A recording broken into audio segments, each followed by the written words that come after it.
Deion Sanders' son says he's preparing for W3 in the most bizarre way. College sports has largely been able to stay unaffected by the war raging in the Middle East. Coaches and athletes have also kept their focus on the game and have only offered simple platitudes in a show of neutrality.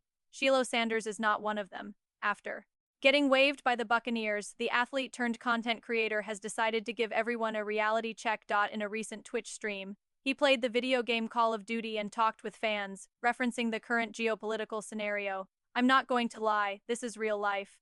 I would be kicked out of the military," Shiloh said. "No, y'all, we might be going to war, so I'm practicing right now.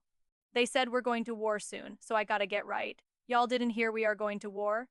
And everybody is going to get drafted." His comments were about the current conflict involving the United States, Israel, and Iran. The military operation started on February 28th and is called Operation Epic Fury by the United States. The goal of the operation is to stop Iran's nuclear and missile programs to ensure safety from future threats in the region. The sarcasm in the comment is obvious, and not everyone will see a joke about such a topic appropriate. But this isn't out of character for Shiloh, nor is he the only one who has made light of the situation.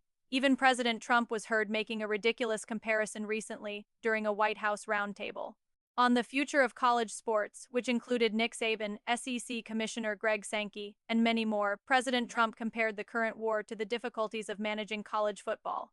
This happened after a reporter attempted to inquire about the situation in Iran. Trump jokingly stated that addressing the war in Iran was easy compared to the complexities of regulating college sports and the high salaries of football players, a comment he reportedly reconsidered shortly after.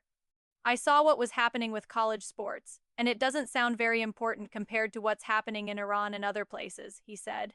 "But it is very important to me, and if I can get it done, I'll get it done." Seeing his president try to lighten the mood may have given Shiloh some ideas. His track record showing him pulling pranks on people, and as Shiloh himself explained, his mentality is more, "I just like to have fun."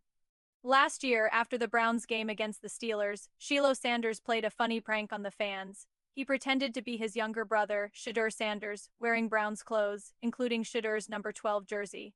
He also wore dark sunglasses and Shedeur's diamond legendary chain so people would think he was really his brother. He stood outside Acrisure Stadium waiting for the fans. It worked as many Cleveland Browns and Pittsburgh Steelers fans believed he was indeed Shedeur. They came to him for pictures and autographs that shows the extent he will go for some lighthearted fun. Shiloh also needs the content material considering his football future is almost certainly over.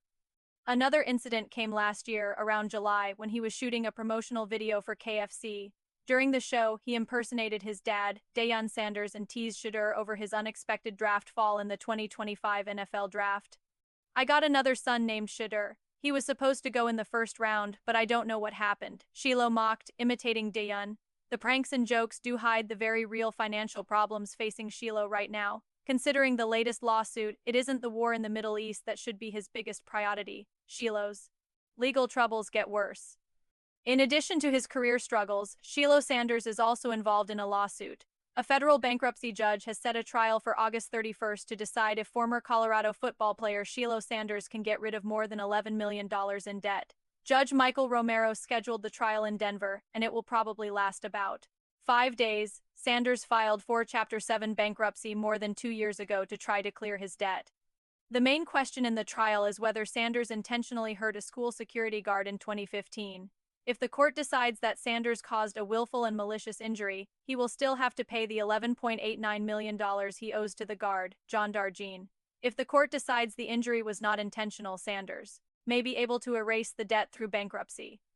It all started when Darjean filed the lawsuit in 2016. He says Sanders punched and elbowed him in the neck in 2015 when Sanders was 15 years old, which caused serious and lasting injuries. Darjean says he was trying to take Sanders' phone at school as part of his job when the incident happened. Sanders has said he acted in self-defense. The main question in the trial is whether Sanders intentionally hurt a school security guard in 2015. If the court decides that Sanders caused a willful and malicious injury, he will still have to pay the $11.89 million he owes to the guard, John Darjean. If the court decides the injury was not intentional, Sanders may be able to erase the debt through bankruptcy. It all started when Darjean filed the lawsuit in 2016. He says Sanders punched and elbowed him in the neck in 2015 when Sanders was 15 years old, which caused serious and lasting injuries. Darjean says he was trying to take Sanders' phone at school as part of his job when the incident happened. Sanders has said, he acted in self-defense.